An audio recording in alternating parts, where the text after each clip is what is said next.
Assalamualaikum warahmatullahi wabarakatuh. Bismillah, alhamdulillah. La haula wa la quwata illa billah. Muhammad ibn Abdullah wa alihi wa ashabihi wa wala amma ba'du. Dan syukur kita panjatkan kepada Allah Subhanahu wa taala. Salawat dan salam semoga senantiasa bisa dilimpahkan pada junjungan kita Nabi besar Muhammad SAW.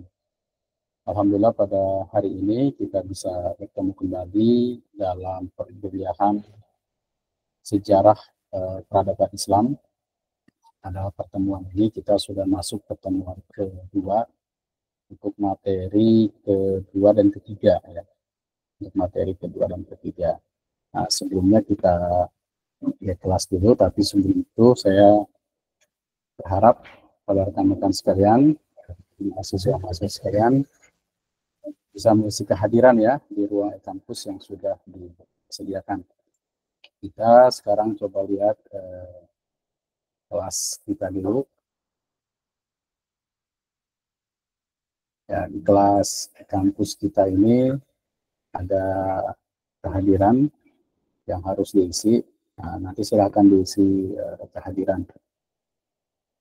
Nah, kemudian juga di materi di sini sudah ada dua materi yang sudah saudara pelajari. Bisa dilihat terkait dengan yang pertama, ekspansi Islam pada masa Khulafaur Rasyidin, strategi perluasan wilayah dan administrasi pemerintah, dan juga yang kedua tentang periode Mekah dan Madinah. Ini sebenarnya yang pertama. Ya, yang kedua di sini sudah terlihat ada beberapa yang sudah mengakses. Namun sebelum itu kita lihat dulu di agenda pertemuan kita. Nah, sekarang ini yang membahas materi tentang ada kelompok yang hari ini presentasi tentang materi itu.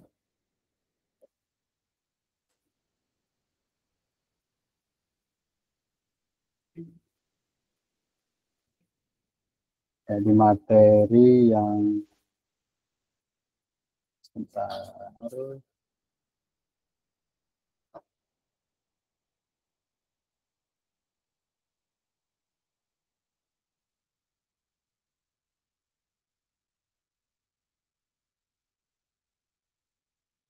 Ini ada materi ya, ini tidak ada. Coba hari ini ada yang presentasi terkait dengan pertemuan kita hari ini.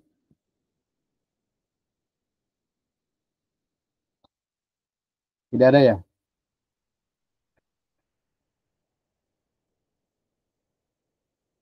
Coba kita lihat dulu materi di kelas kelompok C2 ya. Kelompok 2C1.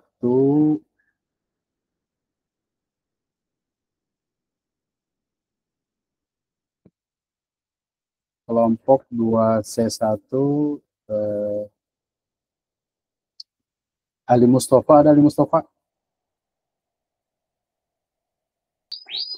Ada, Pak. Ada Ali Mustafa ya. Kamu presentasi sekarang ya? Oh, dari Mekah absen pertama ya, Pak ya? dan Madinah ya, Mekah dan Madinah. Sini ada Ali Mustafa. Kalau tidak salah kan dulu pernah disampaikan ya di pertemuan pertama tentang kelompok ini. Ada nggak? Kamu tahu nggak? Ini tuh persentasenya per kelompok atau individu, Pak? Individu.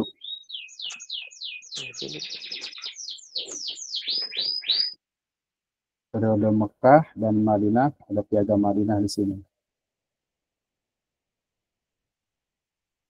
Nah, kemudian yang selanjutnya ada Kurniadin Wildansyah, ada Kurniadin Wildansyah, ada? Hah? Ada, Pak. Ya, hari ini presentasi ya?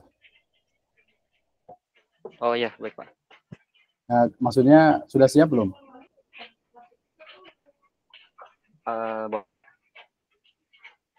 Hah? kamu tahu nggak informasi tentang kelompok?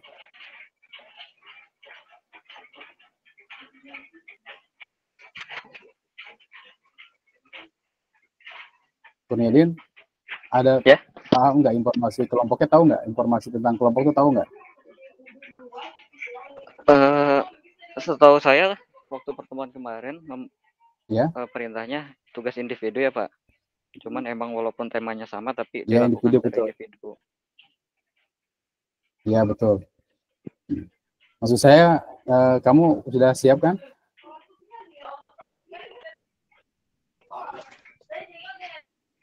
Halo? Ya, halo Pak.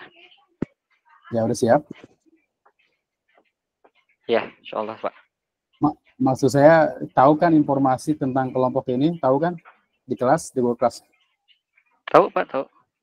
Sudah Tahu, diinfokan ada kan ke di... semua mahasiswa pun sudah. Ya, di mana tuh adanya? Di pertama ya? Di pertemuan pertama ya? Iya, betul Pak.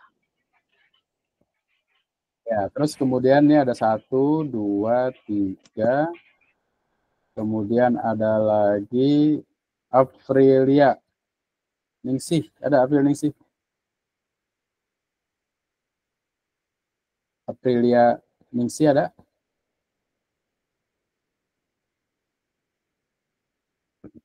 Nah, Aprilia Ningsih juga sama. Periode Mekah dan Madinah atau Piagam Madinah.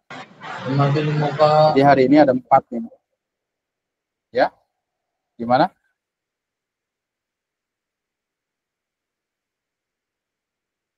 Oke, silakan ke yang sudah siap untuk menyampaikan terkait dengan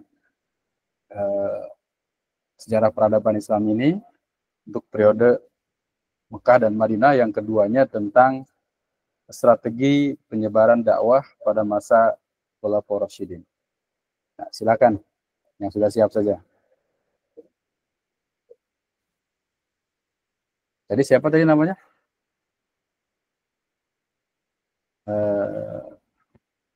Ali Mustafa, siap ya? Silakan. Ali Mustafa. Maaf Pak, yang lain dulu saja Pak. Ini lagi nyiapin dulu Pak. Kurniadin dulu saja. Kurniadin sudah siap, Kurniadin? Kurniadin ada?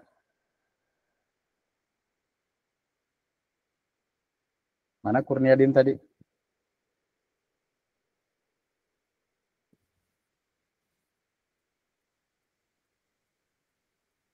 Terus ada lagi Gaitsa ya, Gaitsa Zahra Safa Patawari ada?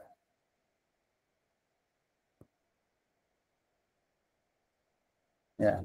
Jadi tugas-tugas ini itu sudah pernah diinfokan, ya, diinfokan di materi-materi. Maksud saya ingin tanya ke rekan-rekan sini, tahu nggak info tentang ini?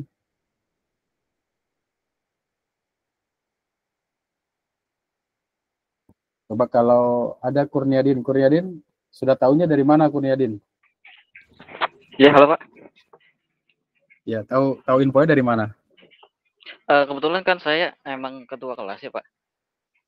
Ya, kelas ya. Terus pernah di-share ya? Saya sudah terus kemudian sudah diskusi juga terkait ini individu atau kelompok. Pertemuan kemarin saya rada terkendala sinyal, jadi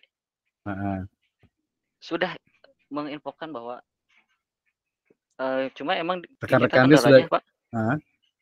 Ya. Yang membuat kebingungan itu, ini tuh tugas individu atau emang kelompok, karena ya ini tugas individu, tugas tadi. Jadi karena ini kan kelas online. Kalau yang tugas kelompok itu kan biasanya memang di kelas offline. Mereka bisa kumpul, bisa diskusi secara tatap muka untuk mendiskusikan. Nah, sementara kelas kita kan kelas online. Nah, untuk kelas online ini nggak mungkin pertemuan-pertemuan yang tatap muka itu, walaupun mungkin sekarang sudah ada media ya, tapi lebih cenderung teman-teman ini membuat presentasi masing-masing berdasarkan tema yang sudah tentukan. Jadi temanya sudah ditentukan, tinggal presentasi sendiri-sendiri terkait dengan materi yang sudah ditentukan itu. Nah itu ya. Yang lain bagaimana? Ada komentar lagi yang lain? Oke. Nah sementara di materi kelas yang saya di di tema kedua ini, kalau memang rekan-rekan ini buka e-kampus ya, itu di pertemuan kedua itu ada materi yang akan rencana kita bahas pada diskusi sekarang ini. Ya, diskusi saat ini. Nah, kalau kita lihat di kampus itu di kelas C1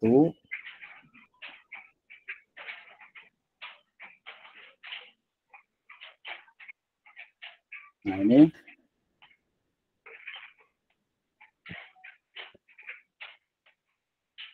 kelas S1 ini kalau kita lihat di sini sudah ada materi ya. Sudah ada materi. Nah, maksud saya nanti materi itu akan kita bahas. Yang pertama materinya adalah tentang periode Mekah dan Madinah. Yang kedua tentang ekspansi Islam pada masa Khulafaur Rasyidin. Nah, strategi perluasan wilayah dan administrasi pemerintah. Nah, sekarang silakan karena memang sudah dikelompokkan ya,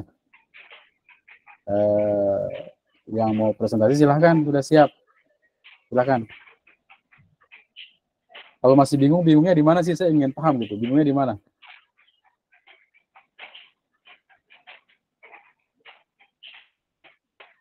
Gimana yang lain masih bingung juga?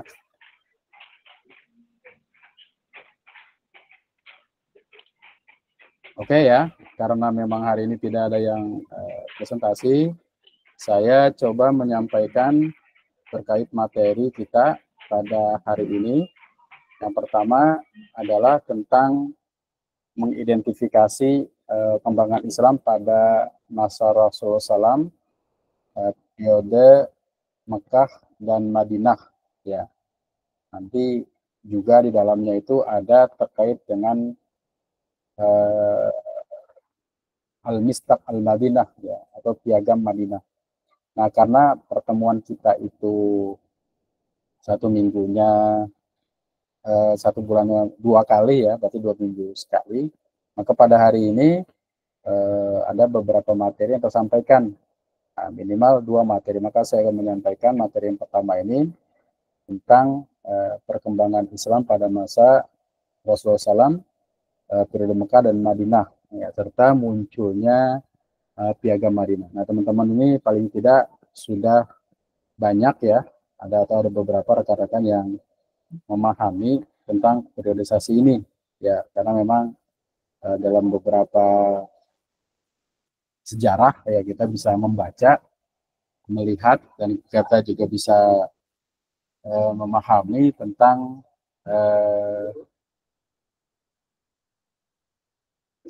cerita ini, tentang sejarah ini ya, tentang periodisasi Mekah dan Madinah. Yang pertama yang harus kita pahami adalah periode Mekah ya. Nah, kita memahami dulu latar belakang masyarakat Mekah sebelum Islam. Nah, sebagian besar orang menyatakan bahwa masyarakat Mekah adalah masyarakat yang hidup, yang dicirikan oleh dinamika sosial yang rumit, ya, dinamika sosial yang rumit dan beragam serta praktik keagamaan yang mengakar, yang membentuk kehidupan sehari-hari dan interaksi mereka. Jadi mereka memiliki sebuah kebudayaan, sebuah peradaban yang memang diwarisi oleh peradaban-peradaban sebelumnya. Nah, hal ini juga sangat signifikan karena juga dipengaruhi oleh posisi geografis, ya, di mana di sepanjang rute perdagangan ekstensif yang menghubungkan wilayah selatan Yunani ke wilayah utara Syam, yang sekarang dikenal sebagai Suriah. Kemudian memfasilitasi pergerakan barang dan pertukaran budaya. Kemudian kota Mekah juga menjadi terkenal sebagai titik fokus agama sebagian besar karena adanya Ka'bah, ya. Ka'bah yang memang dihormati, yang secara historis berfungsi sebagai situs suci bagi beragam suku Arab pada saat itu. Nah, kemudian masyarakat Arab itu terkenal dengan sistem kabilah. Kemudian struktur sosial masyarakat berbasis pada sistem kabilah atau suku yang kuat. Bukan hanya kesukuan saja, mereka juga memiliki loyalitas yang kuat terhadap kabilah, kemudian juga memiliki rasa yang kuat terhadap kelompoknya. Jadi ketika melihat seseorang itu salah gitu ya, tidak melihat benar atau salahnya, tapi yang melihat dia dari kelompok mananya. Kalau memang dia berasal dari kelompoknya, maka setiap kelompok itu punya kewajiban untuk membelanya tanpa melihat benar atau salah. Kemudian juga posisi Mekah pada saat itu terdapat ketimpangan ekonomi yang tinggi, ya, antara elit Quraisy seperti Bani Umayyah dan Bani Makhzum yang menguasai jalur perdagangan dan kekayaan kota. Kemudian juga berkembang orang-orang miskin, kemudian marak perbudakan, kemudian juga para buruh itu hidup dalam kondisi sulit karena eksploitasi terhadap kelompok-kelompok mereka. Kemudian juga masyarakat Quraisy masyarakat Mekah pada saat itu percaya pada praktik-praktik keagamaan yang mayoritas menganut kepercayaan politeistik. Politeistik itu kepercayaan terhadap banyak Tuhan, karena itu mereka menyembah dewa-dewa. Nah, penyembahan mereka terhadap dewa-dewa di Ka'bah itu berjumlah juga ratusan. Dan mereka ini tergabung dalam kelompok-kelompok seperti Hubal, Lata, Uzza, dan Manat, itu kepala-kepala dari Tuhan itu sendiri, artinya pimpinannya dari apa yang mereka sembah. Nah, kemudian percaya ini juga tidak hanya ritualistik, tapi juga berfungsi sebagai alat legitimasi kekuasaan suku Quraisy yang menjadi penjaga Ka'bah. Jadi Ka'bah pada saat itu dikelilingi oleh para patung-patung yang juga disembah oleh orang-orang Quraisy. Nah, kemudian Rasulullah SAW itu diturunkan pada suku Quraisy, bangsa Arab, di mana Rasulullah SAW diturunkan itu pada usia 40 tahun. Kemudian Rasulullah itu menerima wahyu yang pertama itu di Goyro, di mana dia mendapatinya tenggelam dalam perenungan yang mendalam, atau wahyu monumental yang kisaran terjadi 610 Masehi, yang disebut sebagai wahyu yang pertama, yaitu surah Al-Alaq ayat 1 sampai 5. Iqra bismi rabbikal ladzi khalaq khalaqal insana min 'alaq iqra wa rabbukal akram alladzi 'allama bil qalam 'allamal insana ma lam ya'lam. Jadi Rasulullah SAW itu diturunkan pada masyarakat Quraisy. Nah, kemudian nanti saudara bisa membaca secara lengkap, ya, teks ini karena memang saya sudah sampaikan di ruang kelas. Nah, kemudian yang pertama dilakukan oleh Rasulullah SAW itu adalah dakwah secara sembunyi-sembunyi. Nah, dakwah Rasulullah SAW itu secara sembunyi-sembunyi disebabkan karena memang kondisi strategi dakwah di mana pada saat itu belum memungkinkan untuk dilaksanakan secara terbuka. Kemudian hal itu disebabkan kenapa? Karena masyarakat yang sensitif terhadap perubahan. Jadi masyarakat Mekah itu tidak mau menerima perubahan. Karena memang Rasulullah SAW itu membawa perubahan dari agama politeistik menjadi agama monoteistik, dari menyembah banyaknya Tuhan menjadi menyembah satu Tuhan. Kemudian Rasulullah SAW awalnya itu berdakwah secara sirriyah atau rahasia. Nah, biro dakwah rahasia ini berlangsung selama 3 tahun dengan strategi utama adalah membina dan menguatkan fondasi keimanan kelompok kecil yang telah menerima Islam. Kemudian dakwah rahasia dilakukan secara personal, ya, kemudian Rasulullah juga secara personal memulai mendakwahi orang-orang yang terdekat, ya, kemudian mengenal secara pribadi dan mengetahui kejujurannya. Maka yang pertama dakwahnya adalah kepada Khadijah binti Khuwailid, itu disebut dengan istri Rasulullah SAW. Kemudian juga disebut sebagai orang pertama yang Islam. Kemudian disusul oleh sahabat Abu Bakar Siddiq, Ali bin Abi Thalib, Zaid bin Haris, ya, Ali bin Abi Thalib serta Abu Bakar Siddiq ini kemudian dia menjadi seorang khalifah atau disebut dengan Khulafaur Rasyidin. Kemudian Rasulullah SAW punya satu tempat yang disebut dengan Darul Arqam. Darul Arqam itu sebagai pusat pendidikan Islam pertama, ya, untuk menghindari tekanan dari kaum Quraisy. Jadi Darul Arqam, tempat Rasul berdakwah, itu merupakan sebuah tempat di mana Rasulullah SAW, bahasa kitanya markas, ya, tempat tersembunyi sebagai pusat pengajaran, yaitu rumah Al-Arqam bin Abi Al-Arqam yang terletak di Bukit Sofa. Nah, rumah ini kemudian dikenal sebagai Darul Arqam. Dari Darul Arqam itu tempat base camp, kalau kita bilang itu dakwah Rasulullah pada saat tahun 1999. Nah, kemudian Rasulullah SAW itu berdakwah di Mekah itu mendapat pengikut yang kemudian tidak sebanyak ketika periode Madinah. Dakwahnya dilakukan secara sembunyi-sembunyi. Nah, kemudian setelah melakukan secara sembunyi-sembunyi, kemudian Rasulullah dianjurkan, ya, untuk dakwah secara terbuka dan perlawanan terhadap Quraisy. Nah, secara rahasia ini kemudian diperintahkan untuk menyampaikan secara terbuka.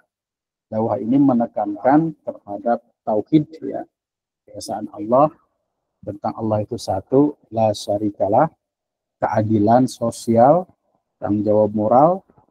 Nah, kemudian para pembesar Quraisy yang tentunya memang sudah tidak menyukai sejak awal tentang dakwah Rasulullah SAW ini, mengecam dan mengancam, dianggap mengecam dan mengancam kekuasaan mereka. Jadi status quo itu status dimiliki oleh pembesar-pembesar Quraisy. Nah, salah satu yang menyebabkan mereka tidak ingin adalah kekhawatiran kehilangan posisi jabatan. Nah, karena kalau Islam itu menganjurkan semua orang itu sama, tidak ada perbedaan antara budak dan tuannya, tapi perbedaannya adalah ketakwaan kepada Allah Subhanahu wa taala. Dan mereka itu tidak mau terhadap hal-hal seperti itu, sehingga perlawanan lebih diutamakan pada egosentris, ya, ego terhadap kekuasaan dirinya, kemudian menimbulkan perlawanan. Nah, kemudian dakwah kemudian dilanjutkan dengan hijrah ke Habsyah, kemudian juga ada peristiwa Isra Mi'raj, ada peristiwa Bait Aqabah sebagai Rasulullah SAW dengan penduduk Yasrib yang dikenal sebagai Madinah menghasilkan Bait Aqabah pertama, yaitu perjanjian Aqabah. Kemudian ada juga setelah itu periode Madinah. Nah, periode Madinah ini diawali dengan hijrahnya Rasulullah ke Madinah. Nah, hijrah ke Madinah ini kisaran tahun 622 Masehi. Nah, hijrahnya ini menjadi momen transformasi besar Rasulullah, tidak hanya menjadi pemimpin spiritual, tapi juga kepala negara. Jadi Rasulullah SAW di Mekah itu tidak mendapat dukungan yang signifikan, bahkan ancaman. Tetapi ketika Rasulullah hijrah dari Mekah ke Madinah, maka dikenal dua kelompok. Yang pertama dikenal sebagai muhajirin, yakni orang-orang yang hijrah, dan yang kedua dikenal sebagai ansor, orang-orang yang menolong. Orang-orang yang muhajirin berarti orang yang hijrah dari Mekah ke Madinah. Nah, kemudian golongan ansar atau golongan yang menolong Nabi di Madinah. Nah, kota Madinah pada saat itu adalah kota metropolitan. Kota di mana pada saat itu terjadi beragam kultur budaya, ada suku Khazraj, Aus, dan segala macamnya, dan memiliki keyakinan berbeda. Nah, sebelum datangnya Rasulullah SAW ini, mereka sering melaksanakan perselisihan, pertikaian, bahkan peperangan yang menyebabkan kerugian di kedua belah pihak. Nah, namun ketika Rasulullah SAW hadir dari Mekah ke Madinah, maka yang dilakukan oleh Rasulullah SAW adalah membina masyarakat Madinah yang majemuk, ya. Jadi masyarakat Madinah itu kota, awalnya namanya Yastrib, menjadi Madinah. Kemudian di sana ada kelompok Yahudi, ada Bani Kainuko, ya, Bani Nadir, ada Bani Quraizah, di mana mereka itu pada saat itu memang terkenal sebagai pemeluk Yahudi yang taat. Kemudian Rasulullah SAW ketika hadir di Madinah, bagaimana agar masyarakat yang beragam itu menjadi damai. Maka Rasulullah SAW membuat yang disebut dengan Piagam Madinah, atau disebut dengan Al-Mistaq Al-Madinah. Nah, sebuah dokumen, jadi Piagam Madinah sebuah dokumen perjanjian sosial politik, atau kalau sekarang itu disebut dengan kontrak sosial kontrak, ya, terhadap suku-suku, bangsa-bangsa, dan kelompok-kelompok yang pada saat itu ada di Madinah. Kemudian Rasulullah SAW itu berhasil membuat Piagam Madinah, di mana Piagam Madinah ini disebut juga sebagai sebuah konstitusi awal dari sebuah negara modern. Walaupun di dalamnya terjadi perdebatan yang panjang, ya. Tapi walaupun bagaimana, karena pada periode itu adalah periode yang awal, ya, bukan pada periode modern, maka sebagian orang mengatakan periode itu adalah periode di mana Piagam Madinah itu sebagai konstitusi awal dari terwujudnya sebuah komunitas atau sebuah masyarakat.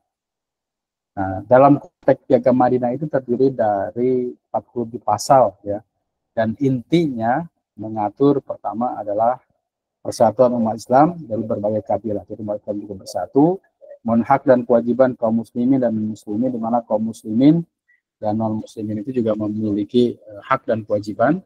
Kemudian kebebasan beragama, kemudian kewajiban untuk bela negara, kemudian kepemimpinan tunggal di tangan Rasulullah SAW. Jadi Rasulullah SAW itu sebenarnya membawa kebaikan yang besar dalam mewujudkan kedamaian yang diikat melalui Piagam Madinah ini.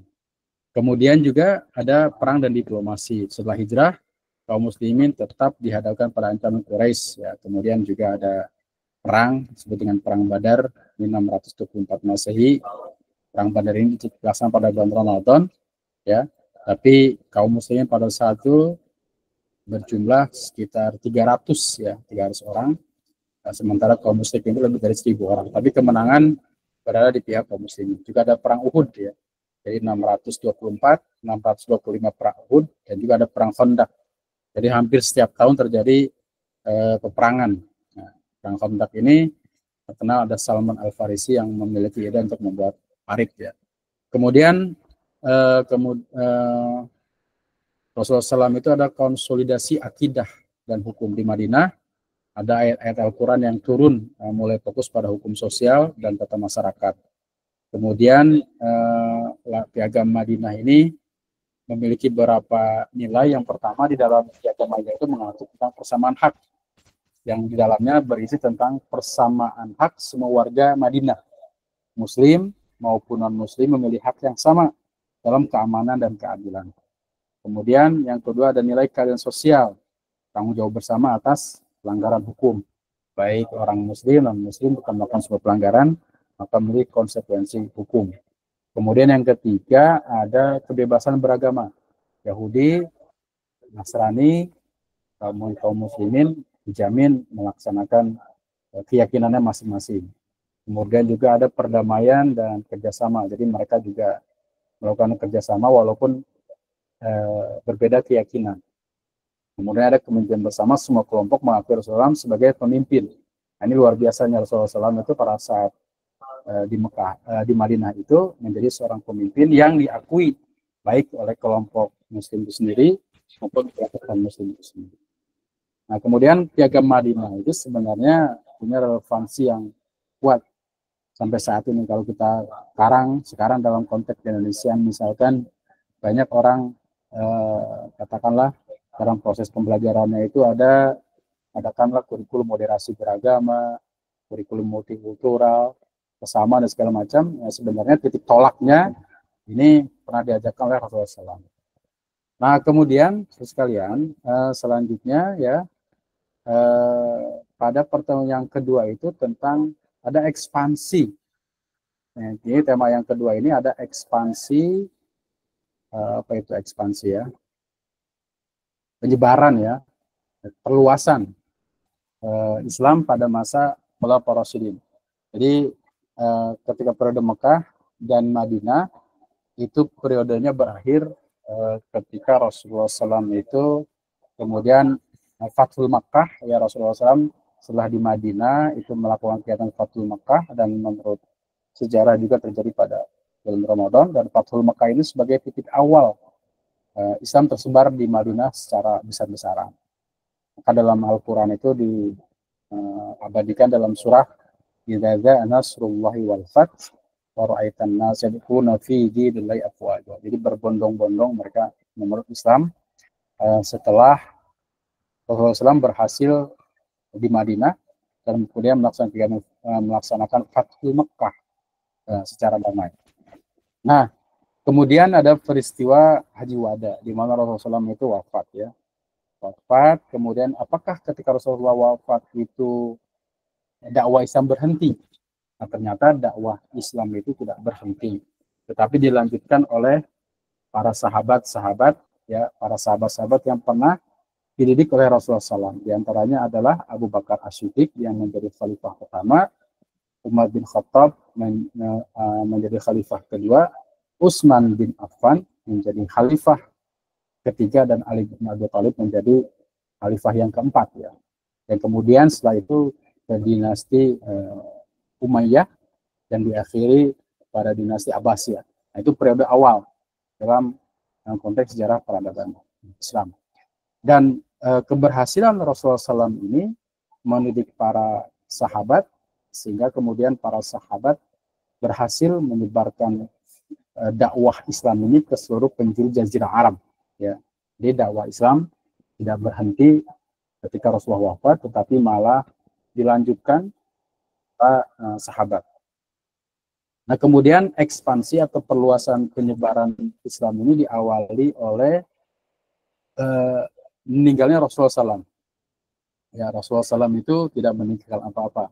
Dalam hadis disebutkan taraktu fikum amrayni lan tadillu ma in tamassaktum bihima kitaballah wa sunnati. Jadi aku tinggalkan kepada umatku ini dua perkara. Pada kamu itu dua perkara. Lan tadillu ma in tamassaktum bihima. Kamu tidak sekali-kali tidak akan tersesat ketika berpedoman kepada duanya. Yaitu adalah kitabullah wa sunnati, Al-Quran dan hadis. Jadi itu merupakan sebuah peninggalan dari Rasulullah SAW itu yang sangat berharga, yang merupakan wahyu yang bisa kita pedomani sampai dengan saat ini. Nah, kemudian para pakar itu ya, sejarah itu ada faktor yang secara kolektif itu mendukung terhadap ekspansi penyebaran dakwah Islam. Yang pertama adalah stabilitas internal.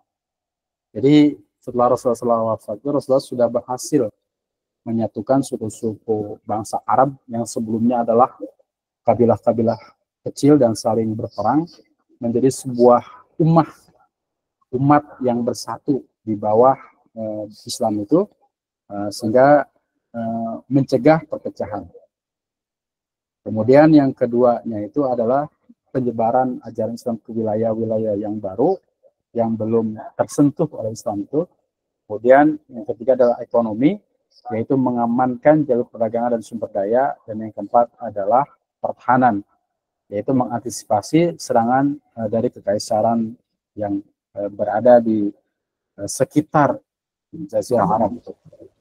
Nah, kemudian Abu Bakar ini secara terhormat menggantikan Rasulullah melalui musyawarah.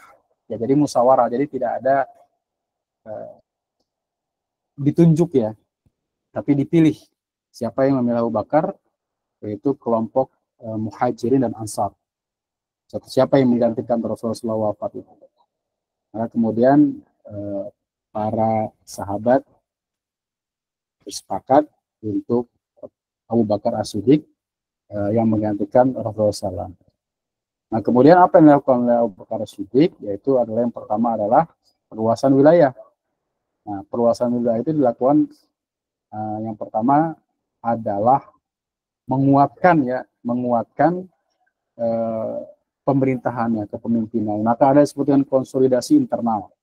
Ya, selama periode itu konsolidasi internal ini memiliki peran penting dalam menekan dan memadamkan banyak pemberontakan yang muncul. Ketika Rasulullah wafat itu sebenarnya banyak sekali orang-orang yang kelompok-kelompok yang ingkar zakat, kelompok-kelompok yang sudah menganggap tidak ada perjanjian dengan Rasulullah. Bahkan muncul nabi-nabi palsu seperti Musailamah Al-Kadzab, Tulaiha bin Khalid dan lain segala macam. Tapi tetap ekspansi dilakukan oleh Abu Bakar Siddiq sebagai strategi untuk menyebarkan dakwah Islam.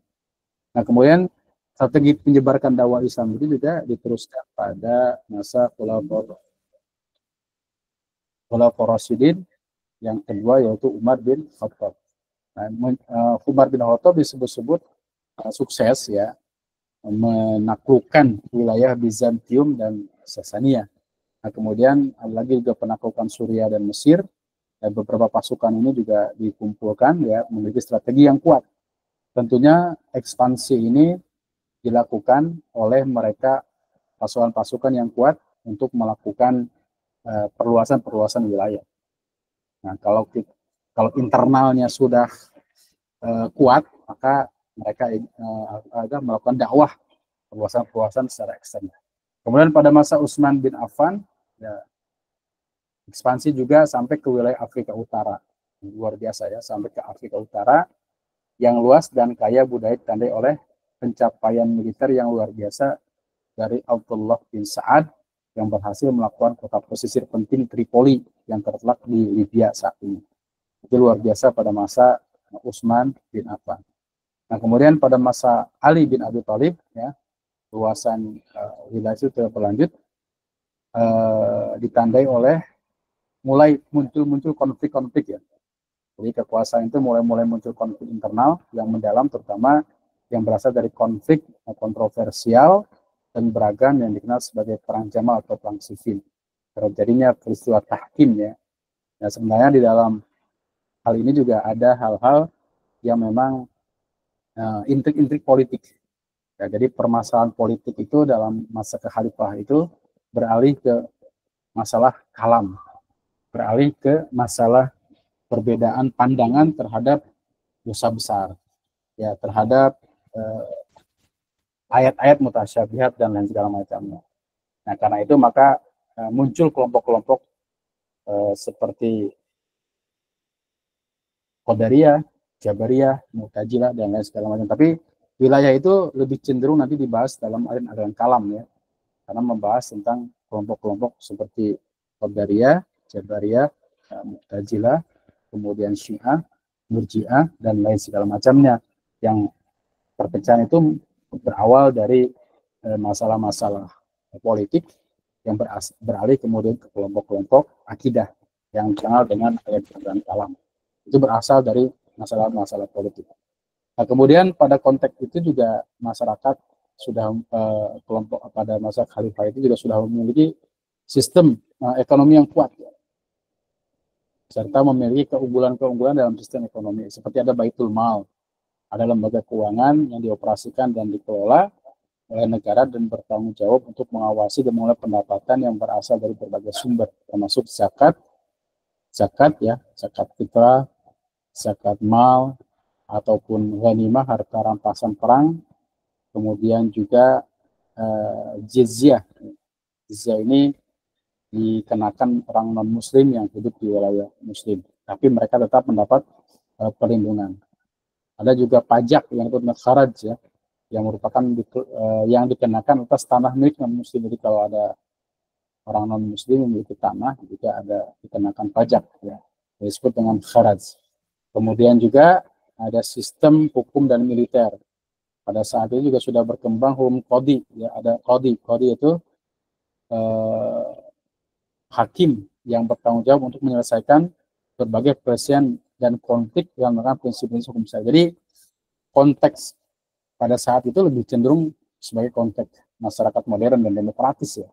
Dimana kalau kita lihat dari sistem demokratis itu kan ada yang disebut dengan eksekutif, legislatif, yudikatif. Maka konsep yudikatif sudah berkembang, eksekutif itu sudah berkembang.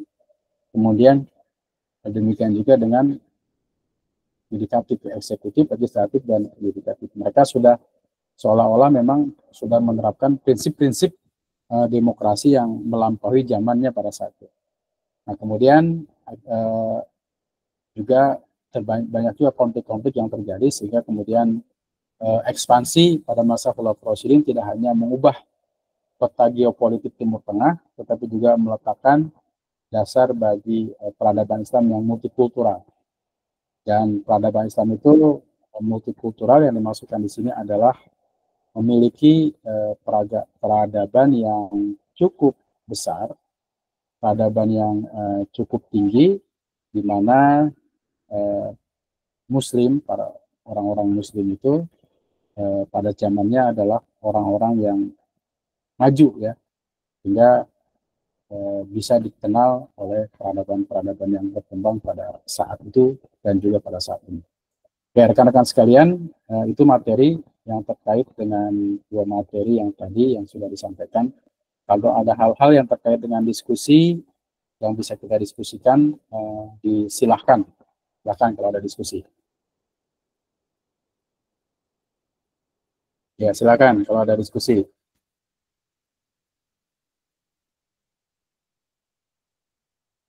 Jadi ada ketuanya sama kami, Kak Kurniadin ya, silakan. Mohon maaf Pak, itu untuk kampusnya masih sulit untuk diakses ya Pak, karena di situnya masih bulan Februari Pak. Nggak bisa diakses? Ya. Hah? Februari, coba saya cek sebentar. Sebentar ya, oh bulan Februari, oh bulan Februari.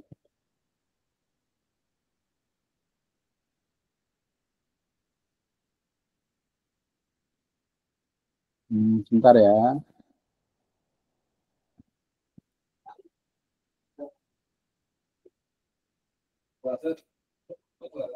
Ini agak lambat kampusnya. Loadingnya sebentar. Masih muter-muter.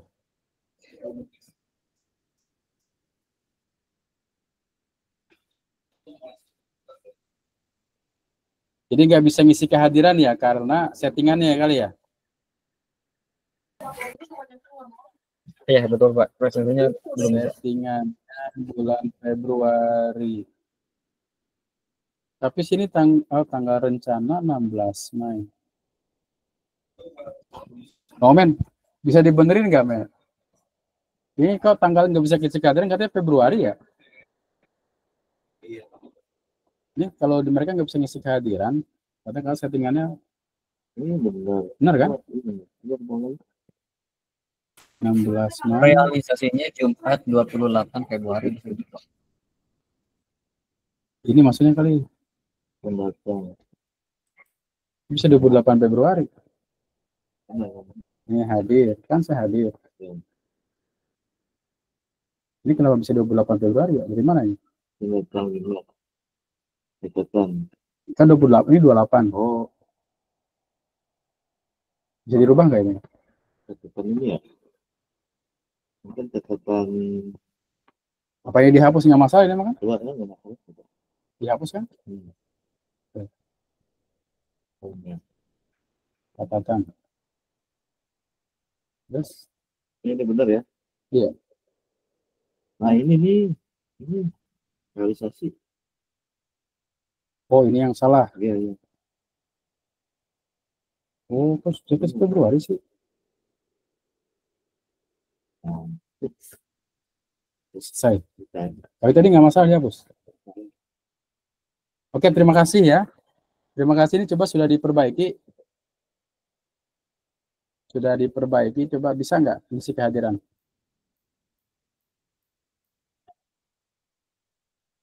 Presensinya sudah diperbaiki, tadi 28 ya? Halo, suara saya Sudah terdengar bisa. nggak? Sudah bisa. Bisa? Oke, terima kasih ya atas atensinya. Memang kita satu sama lain harus mengingatkan ini. Saya sudah telusuri dari tadi, kirain nggak ada yang error gitu, ternyata memang ada satu yang belum diklik. Terima kasih ya. Ya, silakan isi kehadiran teman-teman sekalian di kehadiran di kampus itu. Nah, yang keduanya terkait dengan materi yang tadi ada periode Mekah, periode Madinah, kemudian juga ekspansi penyebaran dakwah Islam. Nah, kalau ada hal-hal yang kita diskusikan, disilahkan.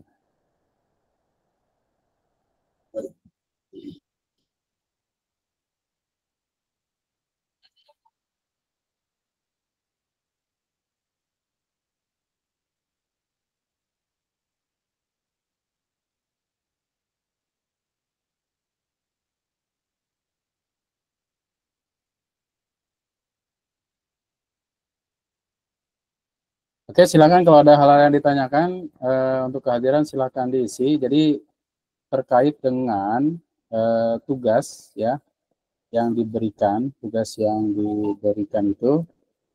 Jadi saudara sekalian itu memang harusnya membuat file ya presentasi. Jadi kalau ketika nanti mau presentasinya tidak usah banyak-banyak, sekitar 5 slide aja, tapi nanti satu sama lain saling menguatkan. Nah, ketika ada di daftar untuk kelompok itu, ada nggak di sini yang belum tercantum masuk e-kampus atau belum ada namanya? Ada silakan, beberapa Pak yang Kurniadin. ada beberapa nama yang belum sepertinya Pak. Karena jumlah Oke. siswa di sini kurang lebih ada 60. 60. Oh, 60. Nah, jadi gini aja, Nah, jadi ya saya juga kan beberapa yang ini belum. tidak hafal ya satu-satu. Nanti Iya, saya Pak. upload kelompok yang ada di saya sudah buat itu, saya upload. Nanti tolong di-download, terus kirim ke saya, nanti saya upload lagi gitu. Ya, baik, Karena Pak. kalau saya mengandalkan daftar nama yang di kampus itu, sepertinya juga ada beberapa nama-nama mahasiswa yang belum masuk namanya. Kan kalau kita melakukan Google Meet ini beda ya dengan yang di kampus. Cuma konsekuensinya nanti di kampus nggak bisa kehadiran. Ada nggak di sini rekan-rekan yang namanya belum masuk di kampus? Ada nggak? Nah, nggak ada ya. Ya kalau nggak ada berarti mudah. Tinggal nanti saya yang mengecek nama-nama, tinggal download, kemudian tinggal merubah lagi terkait dengan apa yang harus saudara presentasikan pada minggu yang 2 minggu ke depan. Nah, kemudian juga nanti ini akan ada UAS ya, kita model UAS di kelas online ini seperti apa, nanti saya akan diskusikan dulu dengan pimpinan ya, apakah ada UTS atau tidak, atau inklusi dalamnya. Nanti akan saya sampaikan dulu ya, karena juga saya harus diskusi dulu dengan teman-teman yang lain. Jadi yang jelas teman-teman sekalian ini untuk mengikuti aturan-aturan perkuliahan, hadir, mengisi presentasi yang sudah ada di kampus gitu. Biasanya saya tidak menggunakan e-kampus, saya menggunakan Google Classroom yang lebih simpel ya. Tapi ketika menggunakan e-kampus ini juga masih agak familiar, sehingga banyak yang kendala di sana sini yang perlu diperbaiki. Oke ya, itu saja mungkin pertemuan kita kali ini. Jadi saya mereschedule nanti ya mereschedule jadwal yang tentunya tema 1 dan tema 2 sudah dibahas, dan teman-teman nanti yang belum kebagian temanya nanti bisa cek saja di kelas yang saya dasarkan atas kehadiran yang ada pada hari ini. Oke, terima kasih atas kehadirannya. Mohon maaf atas segala kekurangan. Diharapkan rekan-rekan semua untuk tetap mengisi kehadiran ya. Terima kasih atas kehadirannya. Mohon maaf. Assalamualaikum warahmatullahi wabarakatuh.